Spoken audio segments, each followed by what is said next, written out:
Bienvenidos a un programa más desde el Borde. Hoy les presento a Alondra Enríquez, directora del Golden Social Suite Ecuador, consultora política digital, docente universitaria, socióloga, magíster en comunicación estratégica. Ha participado como consultora en las campañas presidenciales de República Dominicana, Perú, Colombia, Ecuador, entre otras. Ha realizado estudios de estadística aplicada para determinar patrones, gustos y preferencias. De audiencias en América Latina con el uso de Smart Data, aplicando los hallazgos en sectores públicos, privados y políticos. Buenas tardes, bienvenidos y bienvenidas a Desde el Borde.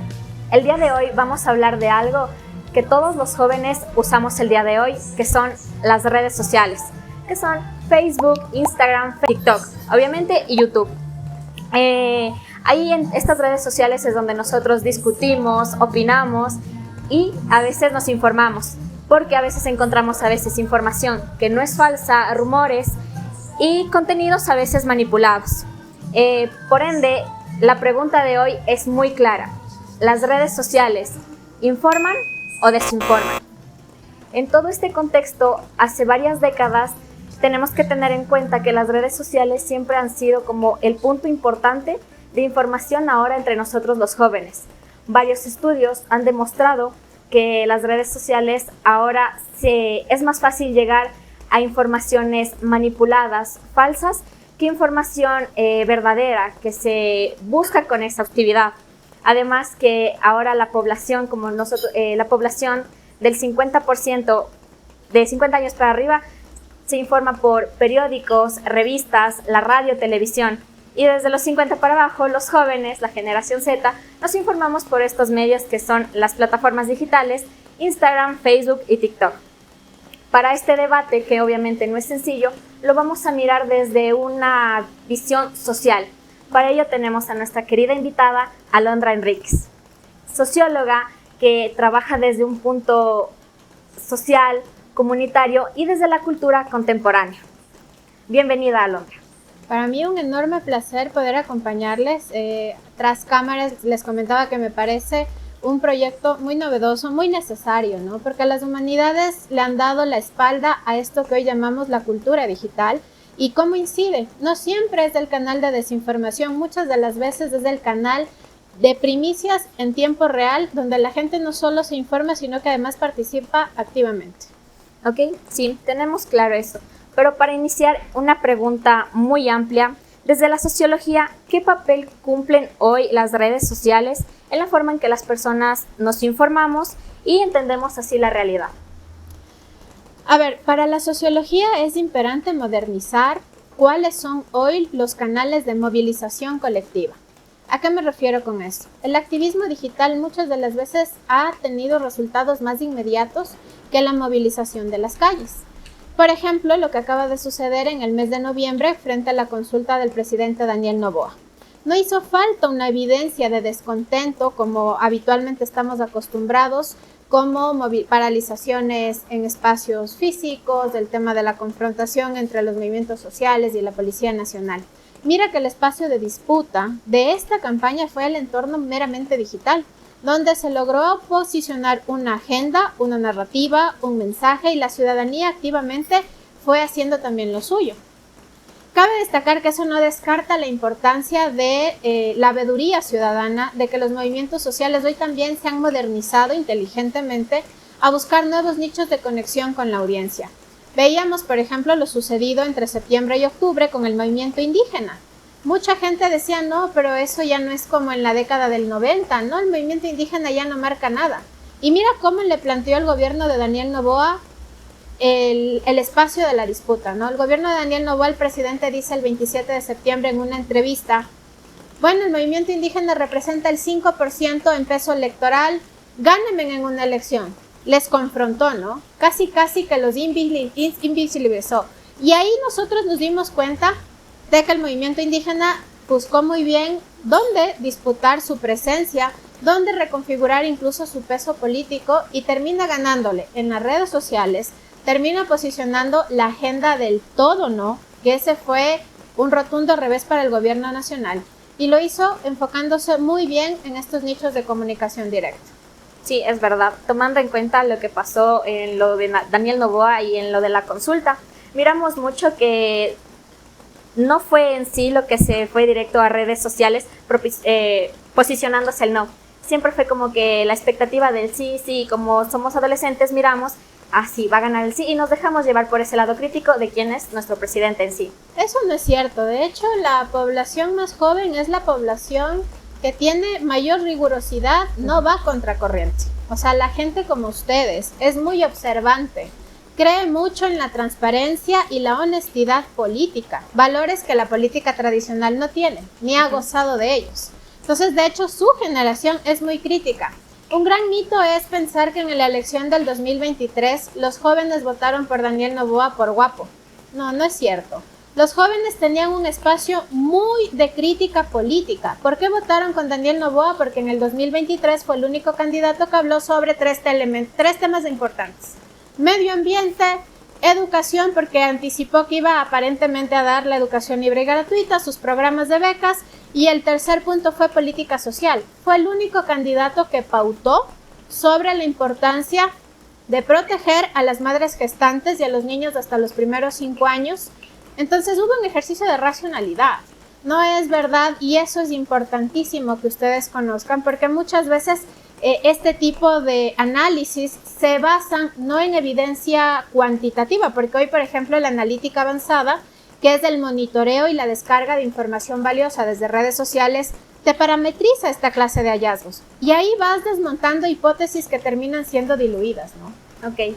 Desde la mirada crítica que obviamente nos mencionaste que tenemos nosotros los jóvenes, vemos que en redes sociales vemos a veces todo por igual. A veces los algoritmos son los que deciden qué se pone primero o qué es lo que se vuelve viral. Entonces, ¿qué efectos tiene todo esto en la información que nosotros consumimos en el día a día? A ver, eso de las burbujas y de que cada vez el algoritmo moldea tu propia percepción tampoco es real. Yo te pregunto, durante la semana anterior, ¿cuál fue la tendencia política más contundente que tú viste en redes sociales? La invasión de Estados Unidos en Venezuela. Ya, eso tiene ya más de 20 días. Sí. Pero la semana anterior pasó algo muy importante aquí en Ecuador. Estoy segura tú la viste, la tendencia, tú viste los videos, viste los memes. Piensa en ese momento viral vinculado del narcotráfico a la política. ¿Cuál fue? Lo de Colombia y ya no lo vender. Estoy segura que viste la tendencia de muñecas de la mafia y narcobabies. Ah, ok. De seguro la viste. Estoy más que segura que aunque tu algoritmo haya estado muy centrado en lo políticamente correcto, que está perfecto, esta que fue una tendencia que logró aterrizar en el discurso más simple de las audiencias, logró capitalizar un debate importantísimo. Cómo las niñas, niños y adolescentes del Ecuador hoy están siendo captados por esta cultura del narcotráfico, por esta estética del narcotráfico. Y son debates muy serios que pasan las burbujas. O sea, por más que tú hayas estado atenta para ver el paso a paso de Donald Trump y todo este conflicto mundial, ¿no? Porque hoy se pelea con Venezuela, pero ahora quiere Groenlandia, pero mañana quiere casi todo el territorio del planeta. Y aunque tu burbuja esté ahí, te va a saltar cierto tipo de intereses que masivamente llaman la atención, y eso hace que la ciudadanía hoy participe más que hace 40 años. Porque hace 40 años, ¿quién te marcaba la agenda? Los medios de comunicación tradicionales. Hoy la agenda te puede marcar un influencer, un TikToker, un activista político, y es una agenda totalmente legítima. En su momento, la campaña del no, por ejemplo, logra un impulso importante, sobre todo por bases militares. Ese fue el primer debate que conectó con los más jóvenes y logró movilizar que la gente pase de consumir contenido, que esto es súper relevante, a producir contenido.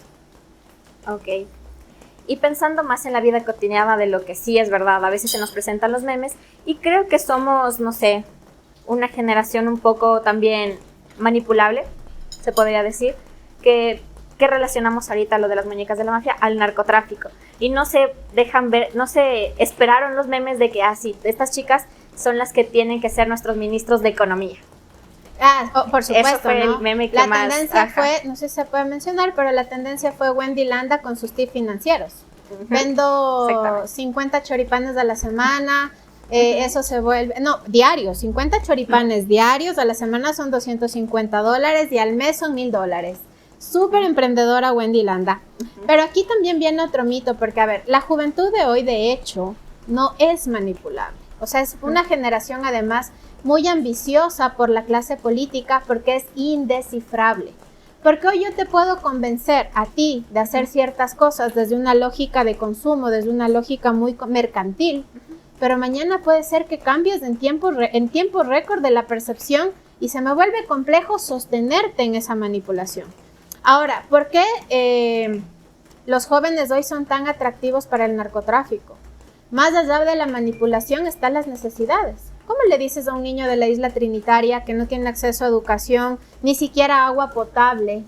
¿Cómo le garantizas una visión distinta de salir adelante si tiene un estado ausente y el narcotráfico opera dándole agua potable, una casa, satisfaciendo sus necesidades más inmediatas? Entonces, ahí sí hay una razón un poco más social, más sociológica que la manipulación sistemática de los medios.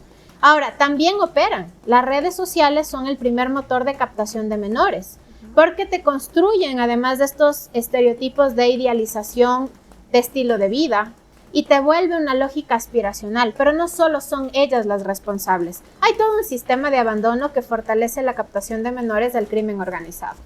Ok. Y como lo mencioné, pensando más en la vida cotidiana, ¿qué consecuencias ya reales tiene toda esta desinformación? Ya sea en la política, en las relaciones sociales, en las afectivas y hasta también en las personales, y cómo puede afectar también en las decisiones que tomamos. A ver, los tentáculos de la desinformación hoy son extremadamente riesgosos, no solo a la hora de que te dicen que Donald Trump va a llegar a Ecuador con bombas y puede generar una reacción de incertidumbre colectiva, de temor colectivo, sino van desde lo más pequeño. Cuando una niña de 15 años es vulnerada en su colegio y hay contenido con IA donde ella tiene actos sexuales, ese nivel de desinformación y vulneración, además de la privacidad, es el gran riesgo. En estos microentornos y que han generado innumerables consecuencias. Hoy que tengas una generación depresiva es gravísimo. Que la tasa de intención de suicidio sea alta es gravísimo. Y luego viene obviamente la disputa ya en el entorno de poder, ¿no? Cuando, por ejemplo, probabilidades de que tengamos apagones, según la ministra Manzano, 0 a 10. Pero los expertos que saben sobre el tema han anticipado posiblemente apagones para mediados de marzo. Y ahora puede ser antes, porque estamos viviendo una encrucijada con Colombia. Pero cuando en la política hay esta intencionalidad también de trastornar la realidad a partir de la desinformación, en la política es más fácil que opere gente que se dedica a hacer el fact-checking, por ejemplo, o la verificación. Lupa Media me parece que hace un trabajo excepcional, ha aportado muchísimo en el ámbito comunicacional en este país, y la gente también verifica. El primer caso donde operó la IA con un nivel increíble de legitimidad aquí en el Ecuador, según Golden Social Suite, fue en la campaña del 2023 cuando salió un video, ustedes se acordarán, de Luisa González que decía que integrará el fentanilo en la tabla de consumo de drogas. Cuando eso sucede, la ciudadanía va directamente a verificar la información. Mira, Google Trend tenía en el top 1 que la gente fue a buscar entrevista a Luisa González fentanilo. O sea, la ciudadanía hizo un ejercicio de verificación. Cuando empiezan a buscar, se dan cuenta de que el video era falso, era un video de alguna forma manipulado con IA, y la tendencia duró apenas 3 horas. Entonces, hoy es más difícil que la gente se convenza de ciertas cosas por el acceso a Internet. En el caso del Ecuador, el 92% de los ecuatorianos tenemos acceso a Internet. Es decir, estamos a un clic de la verificación inmediata, y eso dificulta mucho también que ciertos niveles de inestabilidad comunicacional sean sostenidos. Sí, ok. De todo esto, como fue la noticia de Luisa González, que sí, la verdad, yo también la miré. Y no sé, creo que son ciertos personajes los que siempre se ven en este tipo de cosas, que se les puede implementar la IA. Por ejemplo, no sé si miraste cuando fue la captura de Jorge Glass, Nicolás Maduro. Fue la captura, no fue de Fito. Bueno, no, sí fue la captura. La del búnker. Ajá, exacto. Y a veces relacionaban como que le pusieron la imagen de ella la imagen de Rafael Correa. Entonces, ¿a qué se relacionaba todo? ¿A qué iba todo? A que obviamente Rafael Correa estaba relacionado con el narcotráfico y obviamente con Fito. Entonces, no era con Fito, fue con alias Pico. Ah, ok, Colón Pico. Colón Pico, exactamente, fue con Perfecto. él. Ajá, entonces a él lo sacan en su imagen arrestado y atrás la imagen de Hasta la Victoria Siempre de Rafael Correa. Ese es Esa un imagen, súper buen ajá, ejemplo. Esa imagen se hizo muy viral y todos de que compartieron, hasta medios de comunicación importantes la compartieron, que son como que los verídicos de que si yo veo eso, entonces es verdad. Cosa que no fue así cuando lo capturaron a Colón Pico, jamás hubo esa imagen de Rafael Correa. Sí, entonces, ya me recuerdo, la escena que tú retratas es cuando ajá, le capturan en una habitación, en la casa de algún familiar, y decían que en la casa había la foto de Rafael Correa. Ajá. Ahora, mira que es súper bueno este ejemplo, porque esa tendencia no duró ni 24 horas. Exacto. Porque además operaron de forma inmediata, en este caso, los militantes de la Revolución Ciudadana para desmentir una noticia que definitivamente pues les afectaba.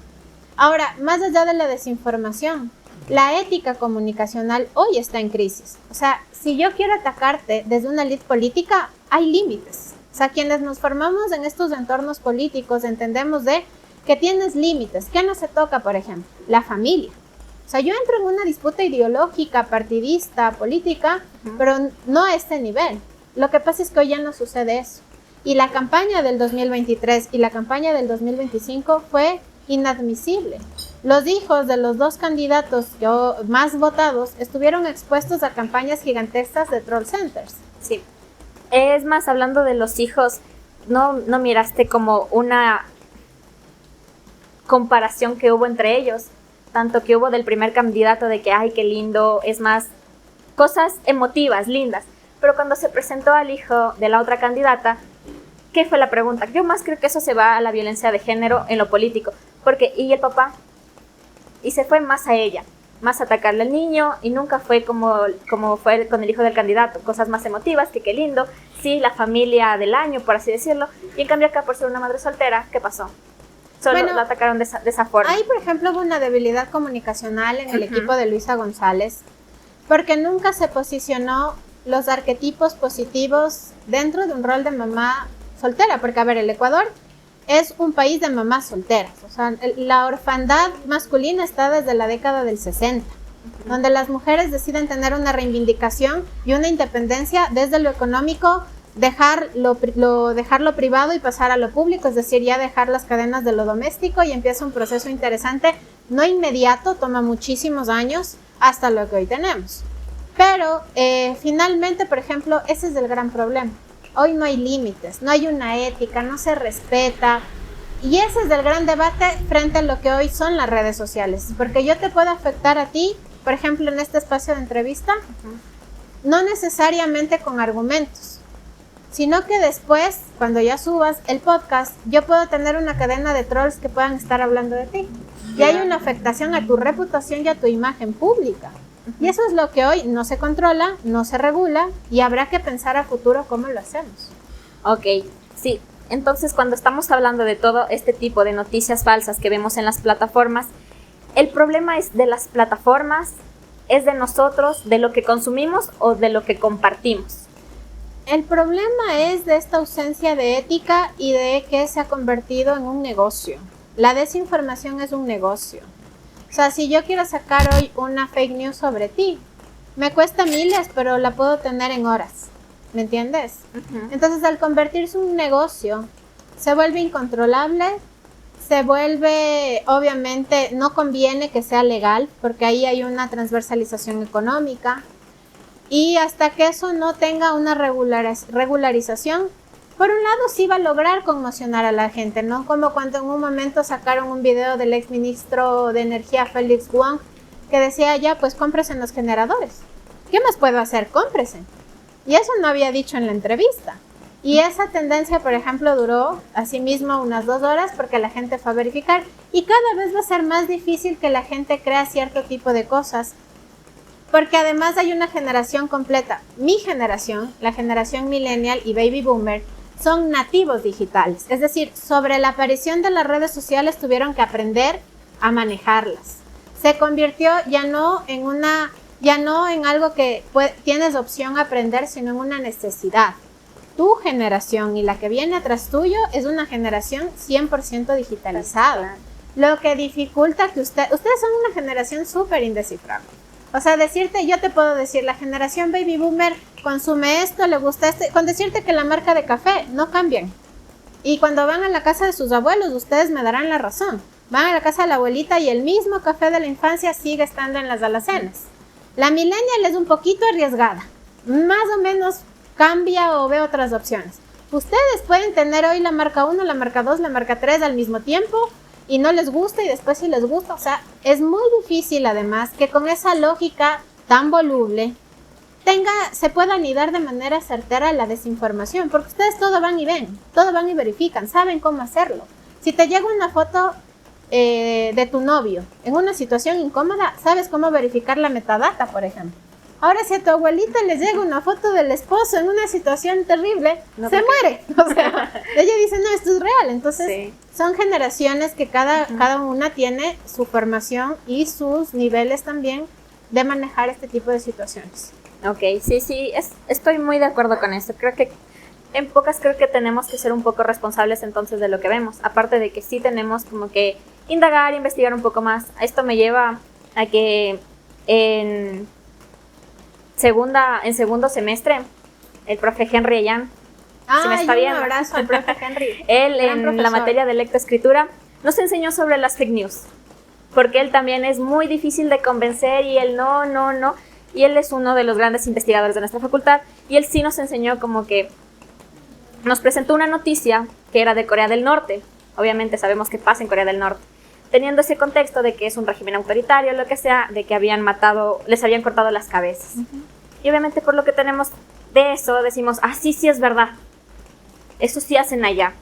Pero si investigamos, vemos quién publica, por qué lo publican, es como que no, la noticia es completamente falsa. ¿A qué nos lleva esto? A que seamos un poquito meticulosos en lo que vemos también y para informarnos un poco mejor. A lo que voy de la noticia que nos enseñó el profe Henry es que la noticia fue completamente falsa. ¿Quién la publicó? El estado de Corea del Sur, que son estados que están en guerra. No en guerra, sino como tienen sus conflictos en sí. Entonces, un estado le tira al otro, entonces es como que de verdad esto es falso para que obviamente piensen mal del otro. Entonces, a eso voy, de tener un poquito más de responsabilidad, de lo que sí vemos, es más, de lo que estamos consumiendo, porque estamos muy expuestos a todo este tema del consumo, porque así somos, vemos a lo que nos gusta y vamos a ello, y queremos ver. Eso, y como ya para cerrar, ¿qué recomendaciones nos darías para usar las redes sociales de una manera, como lo dije, más responsable, pero obviamente más crítica? A ver, yo creo que voy a ser un poco controversial con esta pregunta en particular, porque a ver, ¿qué son las redes sociales? Las redes sociales no son un entorno de disputa política ni informativa. Las redes sociales emergen de la necesidad de entretenerse. Que sobre la necesidad de los usuarios pasaron a ser un entorno politizado es otra cosa. Pero el efecto de la digitalidad no es que tengas un argumento políticamente correcto, no es que expongas políticamente correcto lo que quieres decir. Es un entorno donde la gente va a entretenerse e incluso a desestresarse. Por ejemplo, ¿qué es lo que la gente más ve en redes sociales de su edad? Si yo te pregunto, ¿qué es lo que la gente de tu edad ve más? ¿Qué me responderías? En la red social vemos TikTok. Ya, obviamente, TikTok, además hay un dato importantísimo de Mentino.